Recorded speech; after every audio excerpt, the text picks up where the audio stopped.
Ms. Dinma Nmaile Afam from Nigeria. Hello?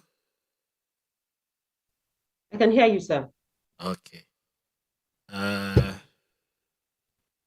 She has very good English because she is a founder of DNA Imprints, speech reader, and coach for non-native English speaking leaders.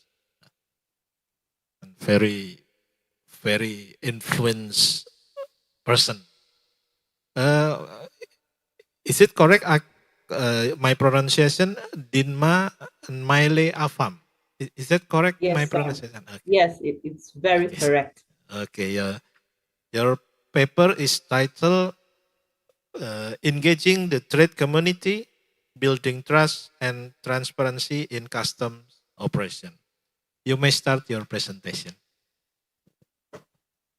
Thank you very much. My name is Dima Male Afam, like you already said, and I am a storyteller.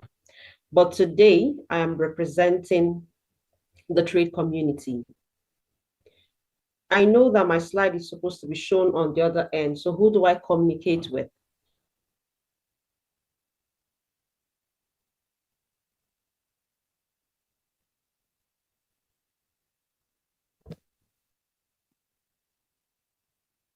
Okay.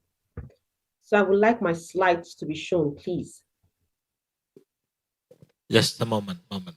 Can you see the slide? It's already, Yes. it's already on. Okay, thank you. Okay, so thank you very much. Like I said, I'll be talking about the trade community today. Can we move on to the next page?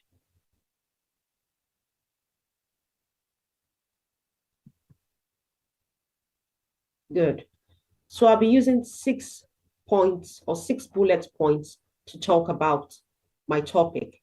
Now, there's an introduction, there's pain points, there are questions, recommendation, conclusion, take home, and end notes. Let's go to the next page.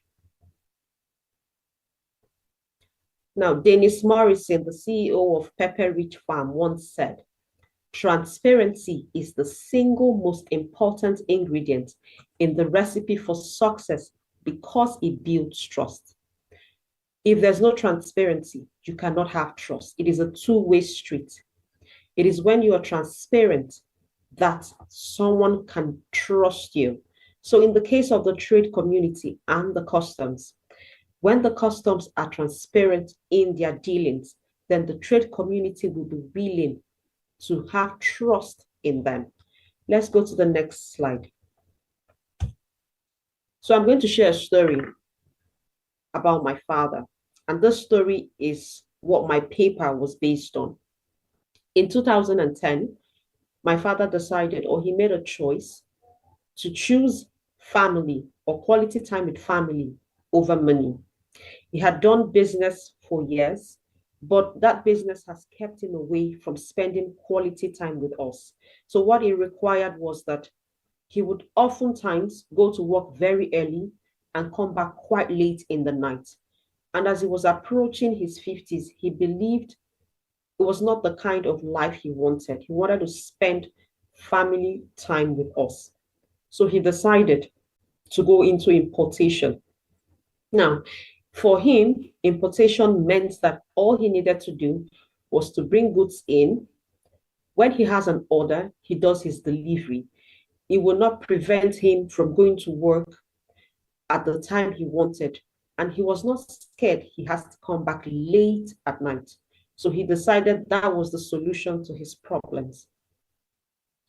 So he reached out to his brother-in-law. Now, this in-law of his was already an importer. He was importing jeans from China. So he reached out to this young man and said, this is something I would love to do. How do I go about it? And the both of them took a trip, a 2-week trip to China, and then they came back. Now, he imported men's innerwears, cotton innerwears. Those were the things, or that was the stuff that he imported from China. But the customs had their own way around it, which will take me to this slide. Please, let's stay on this slide. Now, the first thing you will notice on this slide is bribery. Please, let's go back to the former slide. I'm still on that one.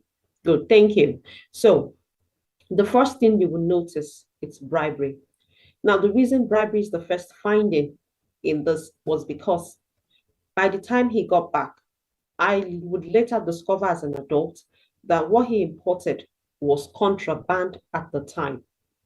So the plan was that it was going to be shipped to Cotonou, which was a nearby country to Nigeria, and it was way closer to Lagos where we were living at the